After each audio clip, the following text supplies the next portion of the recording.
Hi everyone, welcome to the Empath Tarot. Guys, another love reading, timeless and general. Take what resonates lang po. Maybe some part of the reading makaresonate kayo.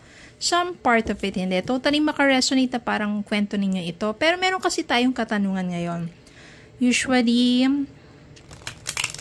lalo na sa mga personal readings, no, palaging tinatanong na, iniisip ba ako ng person ko? Ano na kaya ang kalagayan niya ngayon? So, tignan natin. Take what resonates lang kasi maaaring iba't ibang mga messages ito, iba't ibang mga energies ang ating masagap. Okay, so tignan natin ngayon kung iniisip ba kayo ng person ninyo, ano na bang kalagayan nila, or ano ang iniisip nila towards you sa mga panahon na to. Okay, tignan po natin.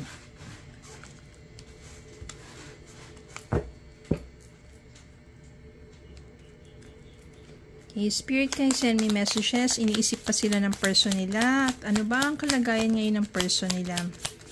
Ano ba yung nasa isipan nila? Thoughts and feelings? Current thoughts and feelings sa mga panahon na to. At anong kalagayan nila? Anong sitwasyon nila sa panahon na ito? Again, take what resonates lang po since this is general reading. Okay, if you want, you can book a personal reading para direct talaga for you and your person's energy. Okay. Tignan po muna natin itong mga to.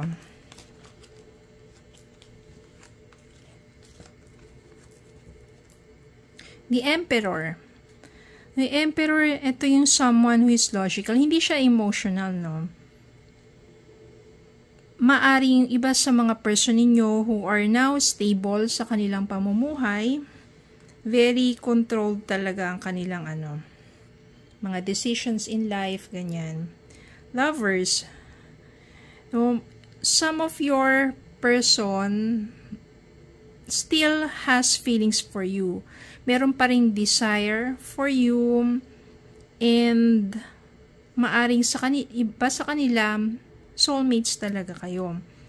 No, kaya masasabi ko na maaring iniisip ka ng person mo. Iba naman masyadong busy sa kanilang mga gawain, very controlling and very siya.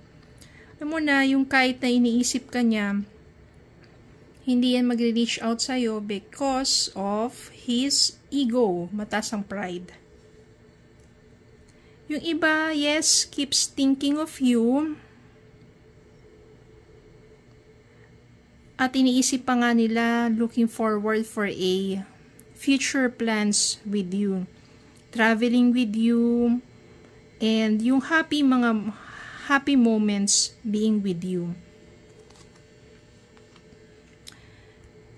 Yes, some of you, iniisip pa rin ng person nila at iniisip nila na bumalik. Iniisip nila na makipag-reunite with you. Reconciliation, and having a family with you. Yes, some of you, iniisip pa rin kayo ng person ninyo at gusto nilang ayusin kung meron kayong hindi pagkakaunawaan or mga issues before. Gusto nilang ayusin, makipagtulungan na, kumbaga, i-fix na ano man yung mga kailangan ayusin sa inyong relationship.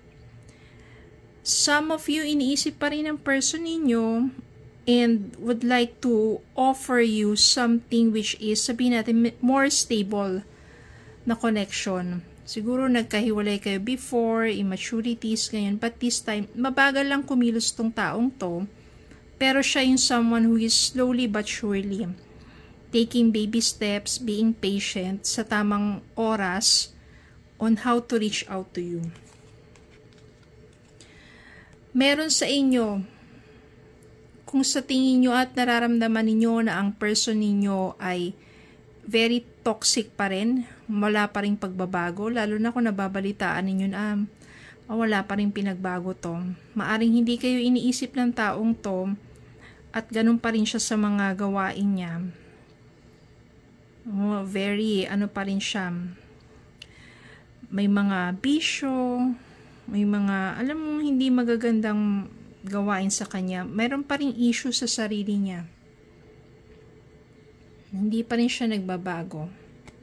So, yan yung mga energies na possible na kung iniisip kayo ng person ninyo at kung ano yung kanilang mga may thoughts or yung kalagayan sa ngayon. No, iba't ibang mga energies yan. Again, take what resonates lang po. At depende yan kung anong energy, anong pinagdaanan ninyo ng person ninyo. Tingnan natin kung ano pa yung mga love messages para sa inyo. Redirect your thoughts. Focus on what you want to attract in this relationship, not what you fear will happen. Ano kasi minsan, yung overthinking na yan, creates negative thoughts, tapos yun yung mga nasasabi mo, nararamdaman mo doon sa person mo, which is, sometimes, hindi naman talaga totoo, or hindi naman talaga nangyayari. For example, yung pagdududa, because of overthinking, no, nagdududa ka ng gusto, ang dami mo nang nasabi sa kanya, kasi ganun yung nararamdaman mo, ganyan, ganito, which is, hindi naman pala talaga siya totoo. Ngayon, imbis na mas maging matatag o mas maging deep ang inyong connection, nawawasak tuloy. So, you should have to redirect your thoughts sa connection ninyo, especially yung mga LDR dyan, dun sa more or deep, loving, committed relationship. Mararamdaman mo naman yan eh. Okay? At palagi ko sinasabi, nasa energy nyo talaga yan. Kung ano yung iniisip nyo towards them, it will flow to them, yun yung marireceive nila. Pag puro kayo negatibo about them, yun kasi yung mga na masasabi mo at mararamdaman mo. Kasi it create negative thoughts, magpo-flow sa kanila, talagang away ang mangyayari dyan, di ba? Unrequited feelings.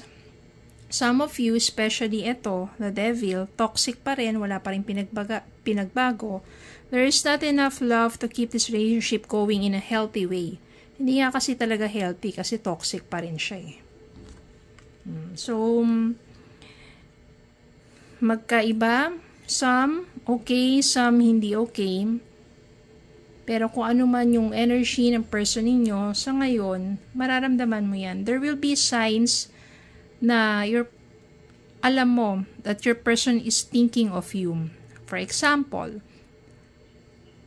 hindi mo siya iniisip, bigla siyang sumagi sa isipan mo. Suddenly, out of nowhere, maybe that is your person's energy flowing to you na iniisip ka niya. For example, along the way, sa road, bigla may nakita kang pangalan ng taxi, store, or anywhere na pangalan niya. Same spelling. O kaya naman, plate numbers, or anything na yung birthday niya. Yung mga ganong bagay.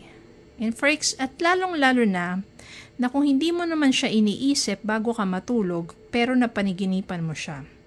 It means that your person is thinking of you. So, yun yung mga signs. Okay, so, nasa sa inyo po yan, and you have those signs, or eto pa yung malakas. For example, out of nowhere, bigla mo na amoy yung perfume niya or yung cologne niya. Ang lakas. Ibig sabihin, your person is thinking of you.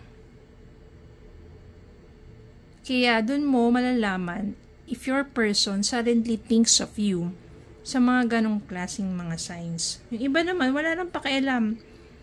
Well, kung di naman kayo iniisip ng person mo at wala silang pakialam, especially ito, toxic and unrequited feelings, hayaan nyo na sila. Kasi hindi rin naman maganda kung kunwari magkakabalikan kayo pero wala rin naman pagbabago sa kanya. Toxic pa rin siya. So, ano mangyayari? Magiging conflict lang din or hindi rin maganda ang inyong pagsasama. So, hayaan nyo muna na to go on with his life, maramdaman niya yung tunay na pagbabago bago siya bumalik sa inyo. bago siya makipag-reunite sa inyo. Okay, so yun lang po. Maraming salamat po for watching. Please don't forget to like, share, comment, subscribe, follow me on Facebook and YouTube. Have a good day po and God bless.